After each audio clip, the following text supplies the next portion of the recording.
Okay.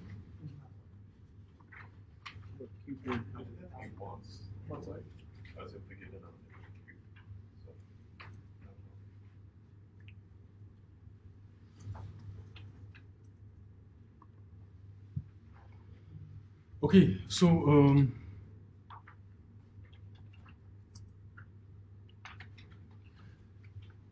the format of this cube gen, you take space. Well, the argument of cube gen is your form check file. So it tells from where the information is taken. The last argument is the name of the file where you want to dump this cube information about space distribution of the orbital.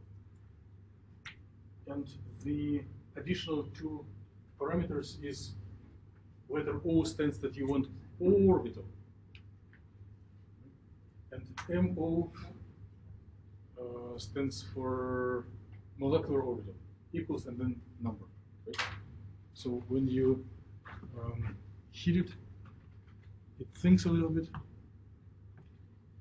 And then after it is done, if you, let me do immediately the 25 as well.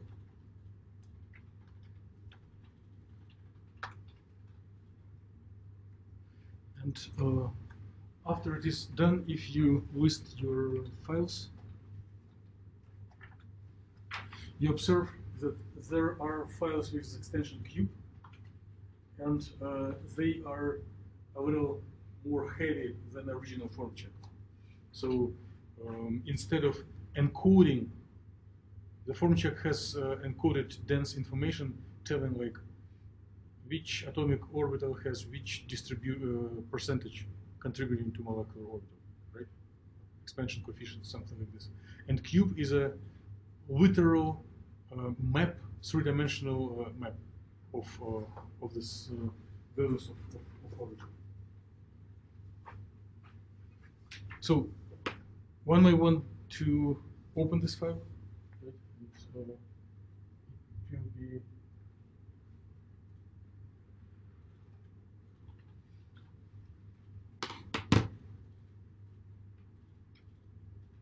very easy to do in Gauss view. So you open Gauss view, open this file and deploy it, right? With a couple of mouse commands. Before we go there, I want to keep asking random questions.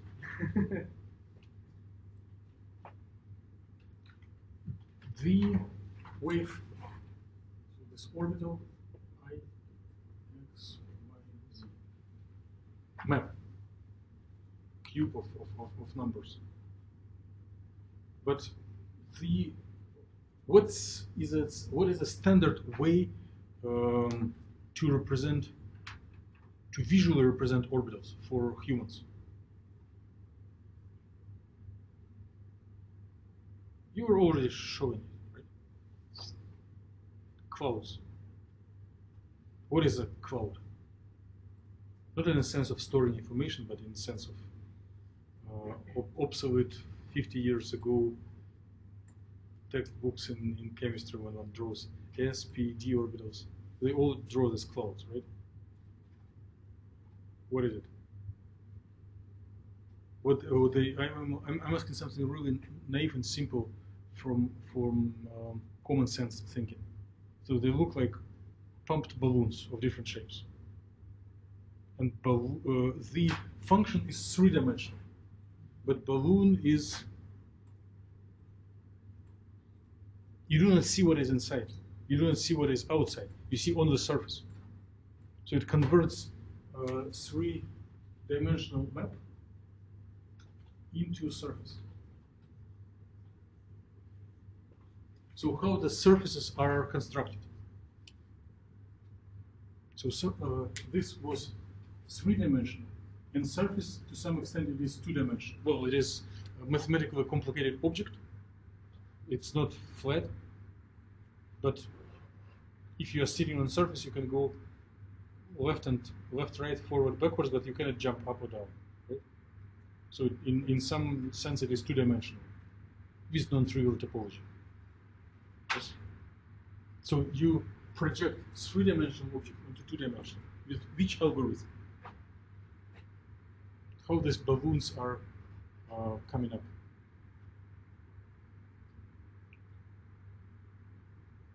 If there will be no computational chemistry and you guys would design it today, and you need to plot orbitals, how would you do it?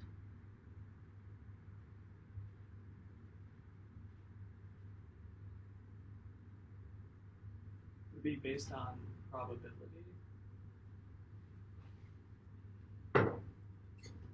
Probability. Yes. On the value, you can make it absolute value square or keep the value of probability. Yeah. So, did you hear what Vijay told? Value of probability. So, if probability is bigger than a threshold, then you cover this little area of space by solid skin of balloon. If the value is smaller, you do nothing. It is a free space. Excellent idea. I do not have this strong intellectual strength, so I will do it in one dimension. I will project from one-dimensional function into zero-dimensional point. So suppose I have some one-dimensional orbital, phi of x, right? And I set up a threshold, psi t. So for all values where wave function is bigger than threshold, I will tell here is the limit of my balloon. So my balloon will have this size. Everything outside I will forget about it, right? So here we project from one-dimensional to zero-dimensional, just from one point. But if you do the same for surface, like I do not have much fantasy to do complicated shape, but if it is, it will be just one hue, right? Two-dimensional, x and y. And we set up the threshold value. So we will dissect. We'll dissect this hump by a line where it has the same height. I have a green marker if you want. Oh yes, thank you so much. Yeah. So this is dissecting surface, which identify the threshold value. So everything above will be considered as the area where orbital allowed to exist. Everything below will be considered as nothing, empty.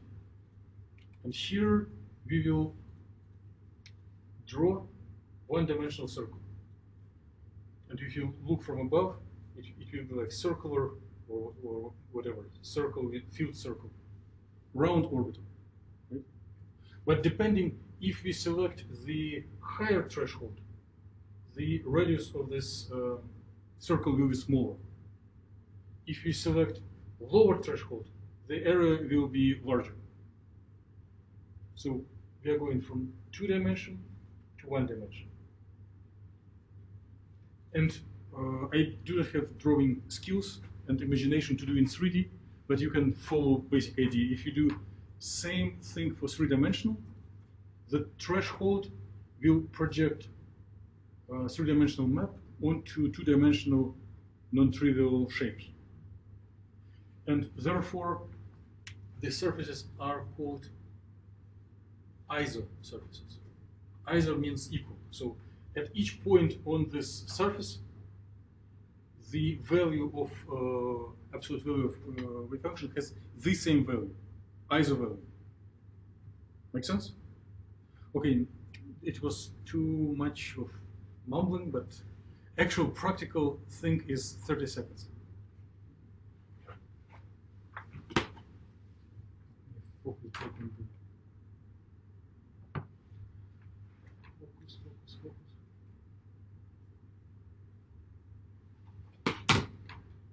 So, yes. So then, when you choose your ISO value, then it takes every element in the cube file squares it and compares it to the ISO value that you set? Or absolute value, not squared, but just absolute value. So that if there are negatives, they are also included. If you would discuss the density without plus and minus, yes. So just absolute value.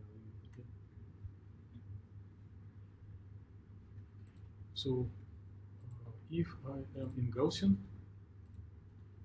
open cube file. So make sure that in the file type you select this cube, which means it is three-dimensional map. And after you open, you will see nothing. You will see just your model, but you shouldn't panic. So nothing is broken. It is normal because you just downloaded the file into your GUI. So the next step, orbital is to some sense is a result. So you go to menu results and select surfaces contours.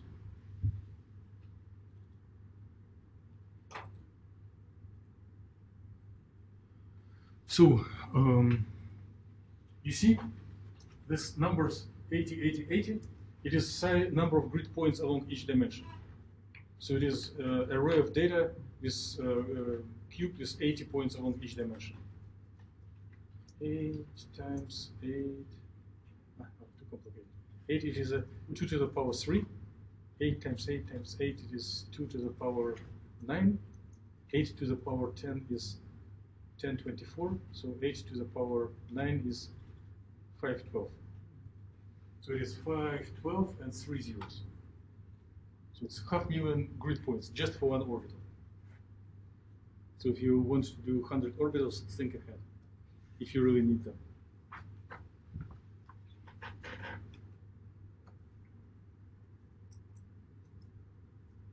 So before you do something, you select the value of ISO value for new surfaces.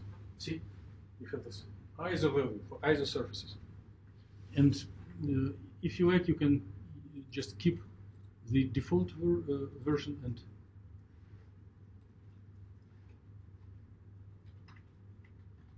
and do surface action, new surface.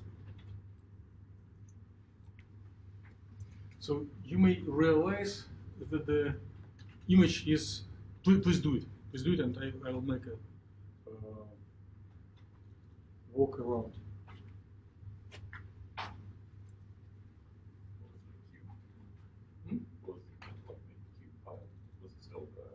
Oh, let me read it somewhere.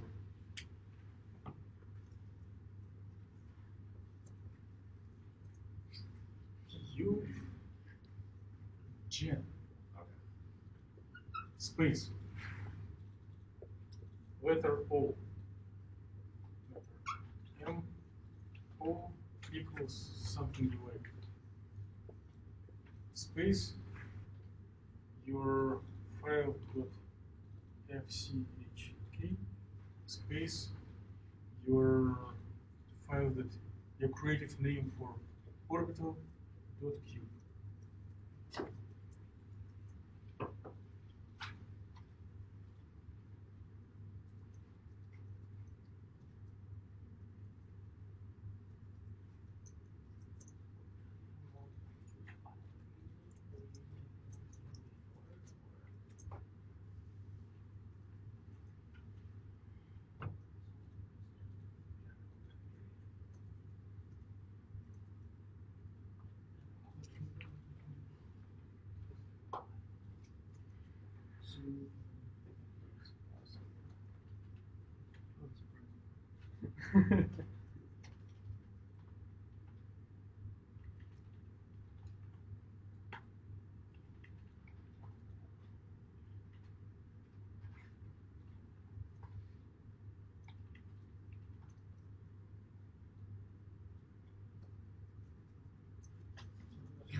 Yes, exactly.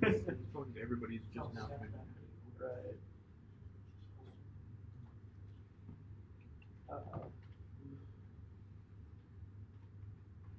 Okay.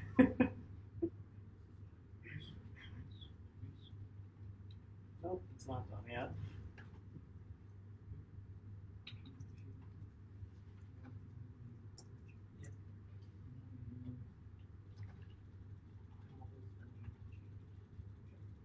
It is a different form.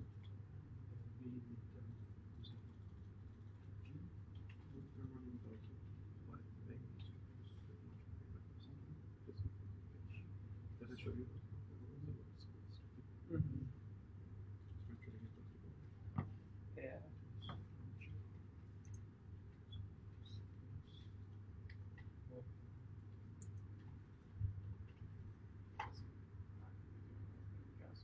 It's like 20 minutes. Okay. Yeah.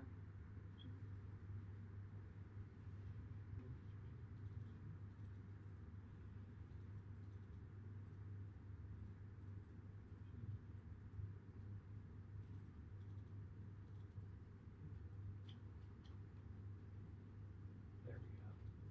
It doesn't show it. Yeah.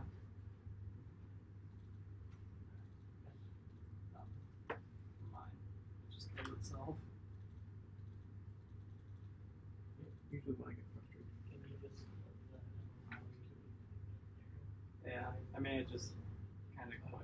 I was almost gonna say I killed myself, but then I realized that was really bad. Yeah. I was gonna be like, oh, I also do that. I thought about what I was gonna say. Yeah. Good call. Did I tell you Dr. Rogers said this? Success? Did I tell you? No.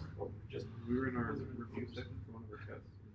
so I tried to He was run it, taking like an and extra it day changed to grade the the, homework check away file. from him like 2 days before. But he was always like, oh, you should homework back right away. He's like, if I don't get your homework back by tomorrow, like during class, I'm killing myself. And everyone was just like, What? please take your time. Yeah. I was like, it's golden. You're fine. In condensed matter physics, concept happens too. Really? Yeah. When he was telling us that we should all be able to define reciprocal lattice. If you aren't all able to define reciprocal lattices, you can do that. God. That's even worse because that's putting the stress on you. Right. It was a homework question.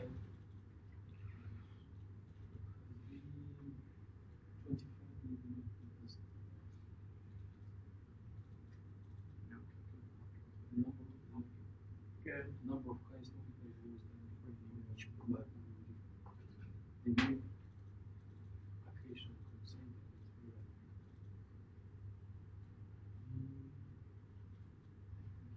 I finished 16 simulations in about 2 minutes. Do you simulate? No. These take more than 2 minutes just to even create.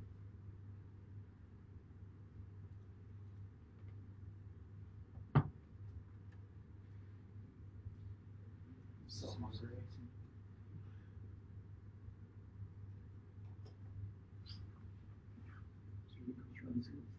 Yeah. I ate my sandwich around like I packed myself some snacks.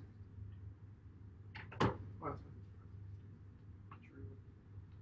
I have a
don't discuss scientific theory, just procedure.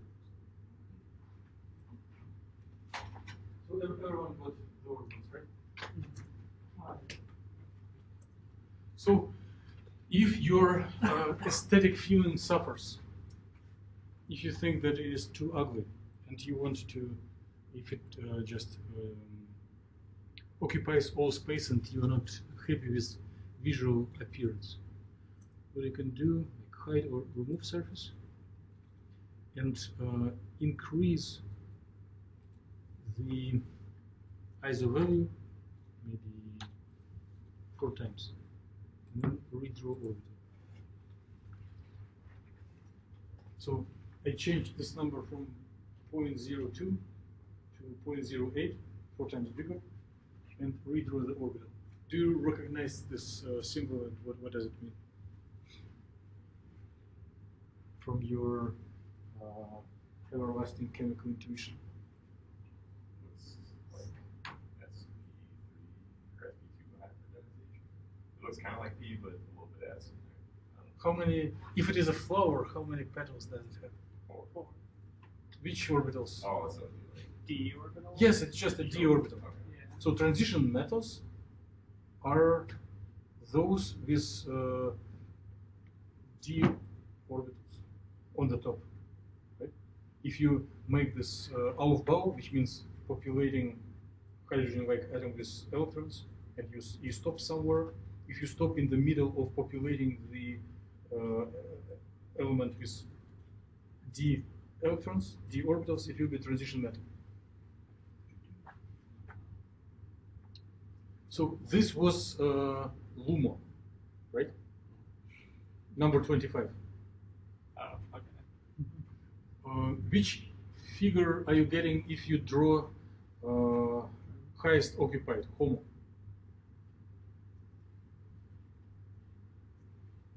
What was the question? So if we would write a mini paper on this assignment, our conclusion was that LUMO orbital exhibits D character centered on the titanium metal, right?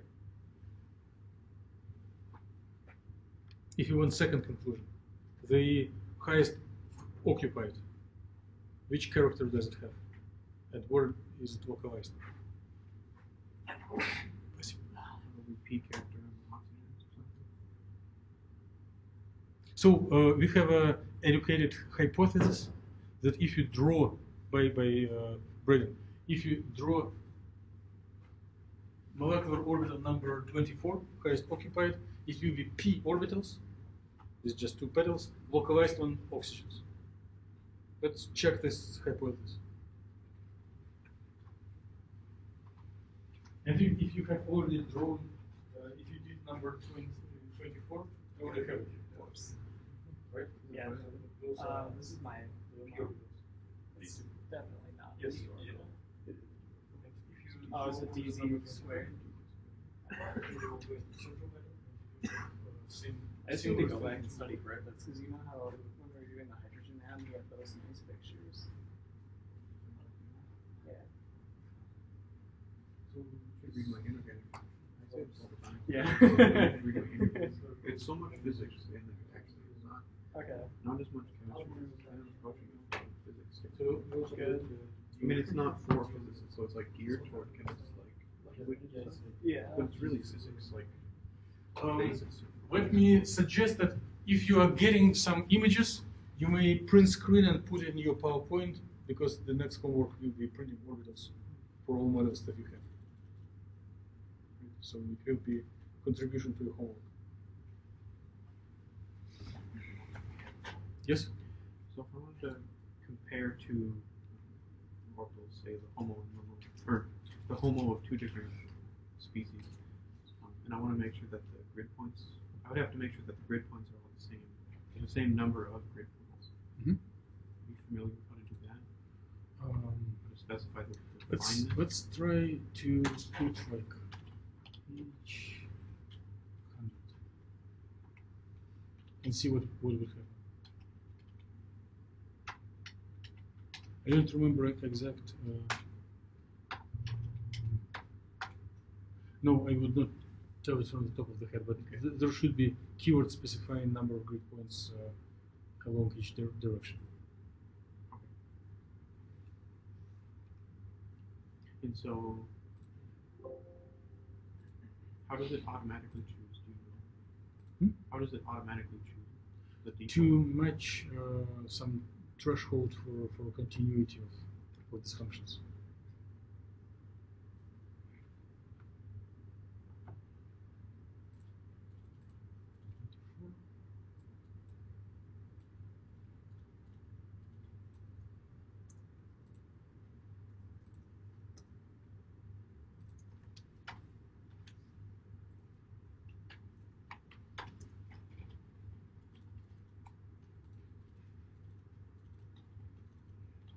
So see for the highest occupied, because we were not, I don't know about you, I was not putting too much attention to optimizing.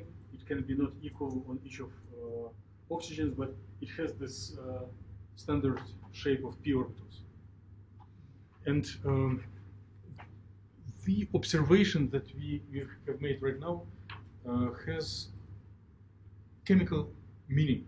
You can already analyze situation and in the following way. So the metals are typically reducing agents. They release electrons, they donate electrons somewhere, right? And oxygen is oxidizing agent. It pulls electrons. Therefore, oxygen pulls. Each oxygen pulls electrons from titanium. From titanium, so all occupied electrons will be, they were stolen by oxygens from titanium, therefore they are on oxygen, and the titanium orbitals are empty because oxygen removed electrons from titanium. So if you look on the empty orbital, so LUMO is nothing but empty. It's unoccupied. It is localized on titanium, and it has this D character, D shape.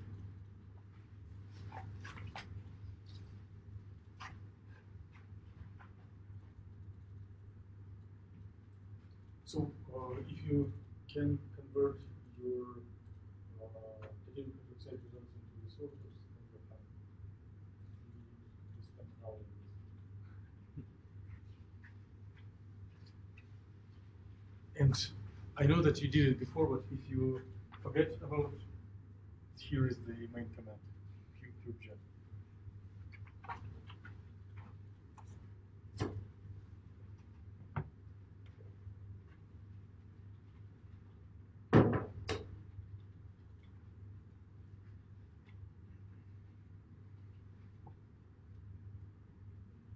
So please practice, and I will prepare next demonstration for a couple of minutes. By now, I consider that you all know how to do orbitals, and you know how to control their shapes by changing the ISO value. And next thing we'll discuss is the open shell configurations and orbitals for open shells.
thought that's what we're supposed to do.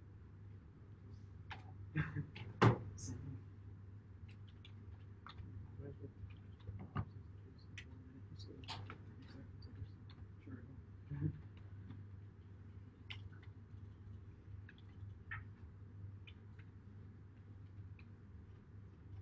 Structures that are protecting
Okay, so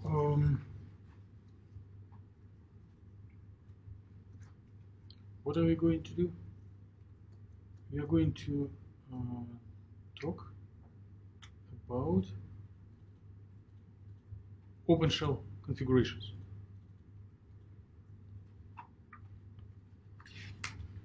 And what I'm going to show right now will deal with the little challenge that you may have seen in the a little challenge that you may have seen in the homework, where you were offered to find density of states for complex with manganese. If you did try it, you've got some error message or something strange, right? No? So right now I'm forgetting about density of states for a minute and just doing this orbital 24, orbital 25 for the titanium hydroxide, titanium OH4. If you would plot orbitals number 26, 27, 28, 29, all this 1, 2, 3, 4, 5 orbitals will have D shapes. You'll see 5D orbitals, all unoccupied. And you know that up and down, up and down, up and down.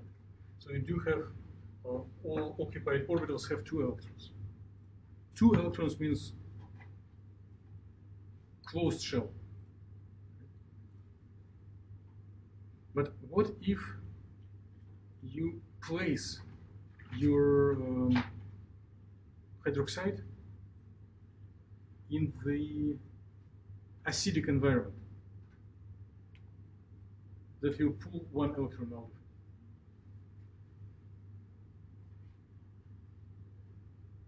So you remove electron, and we do have an orbital half occupied, or occupied with 1 electron.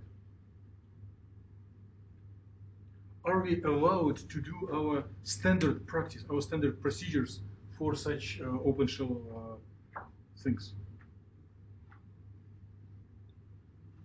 No, we don't, and Gaussian has a proof that forbids us to do so. It will fix our errors, even if you try, or if you do not resist, it will fix this error. So the idea is that right now we were thinking that orbital is like a step on the ladder, where 1 person or 2 persons can step up, right? But in fact, the ladders, the steps for electrons with spin up and electrons with spin down are different. They often coincide if it is a closed shell. But more correct picture would be to have set of orbitals for spins up and spins down. Nothing. So same molecule, but orbitals are separate for spin up and spin down. So here we have epsilon I comma up, epsilon I comma down. Right? So different energies of orbitals, and later you will see it could be different shapes of orbitals for different spins. If they are in the closed shell situation, as most stable chemicals, we do not need to think into this direction. We can assume that orbitals are the same for alpha and beta, for up and down. But if we remove 1 electron, what happens? The energy of this orbital can float up, or maybe it float down this one, so they may reorganize substantially. There will be specific components in energetics that will affect differently, spins up and spins down. And the error can be so big that without this thing, calculation will not go through. Therefore, if you assume that you may need such situation, in your command line of the task in your input file, where you have Hartree-Fock, HF, you need to add the letter U, UHF. And whatever you do, just add letter U. U means unrestricted. So energies of orbitals for up and down are not restricted to be the same. Unrestricted.